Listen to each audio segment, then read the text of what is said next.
Sa naghahanap ng national ID, punta lang guys sa Chrome nyo guys, i-click yung Chrome, tapos i-search yung nationalid.gov.ph, yan pong lalabas. Tapos may nakalagay na proceed, click nyo lang, at saka may nakalagay na my personal info, ilagay nyo yung first name,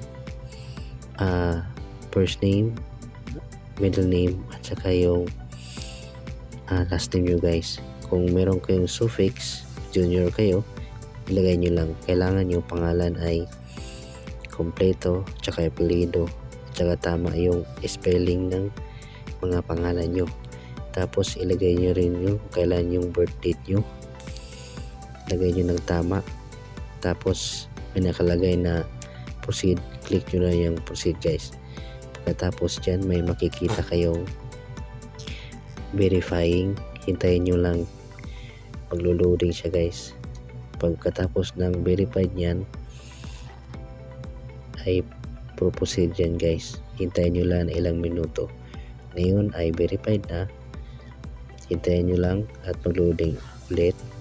Habang nag-loading guys, hintayin nyo lang kahit medyo matagal siya. Ang kagandahan dito sa national ID guys, hindi ka na pumunta sa post office, pwede mo nang kukuha dito sa mismong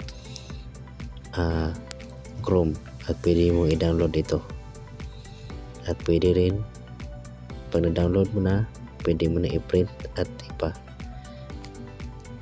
ID, laminate. Ngayon may verification guys na kukunin yung mukha mo, kailangan nakatama sa saktong guhit yan.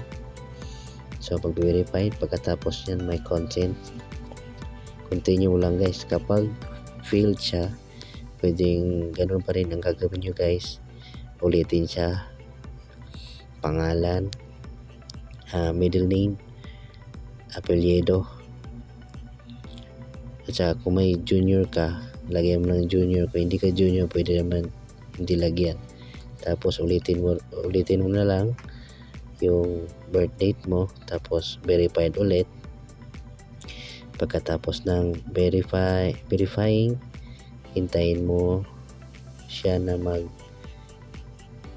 loading. Tapos pagka na verified na ay kusang loading ulit, hintayin mo lang na ilang mga segundo para makaproceed ka na.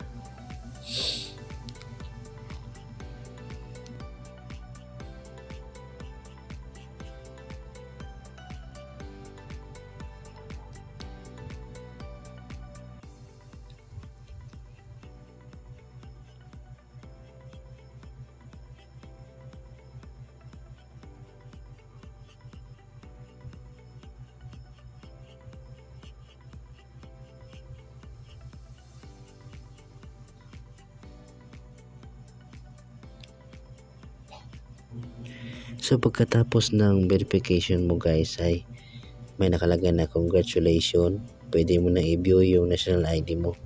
Ngayon makikita mo yan dyan, yung harap ng ID nyo guys, yan po yung forma niya. Blurred ko lang for privacy. Yan yung harap niya, yan yung likod niya guys, para siyang driver's license lang. At saka pwede mong i-download to, may nakalagay dyan download.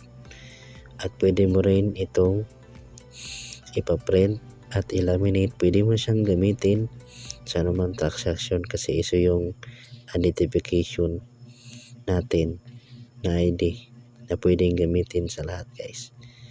So yun lang, sana makatulong ang video na ito guys. Ganyan lang po kasimple. At pwede rin i-download sa Google Play App Store. Yun lang po.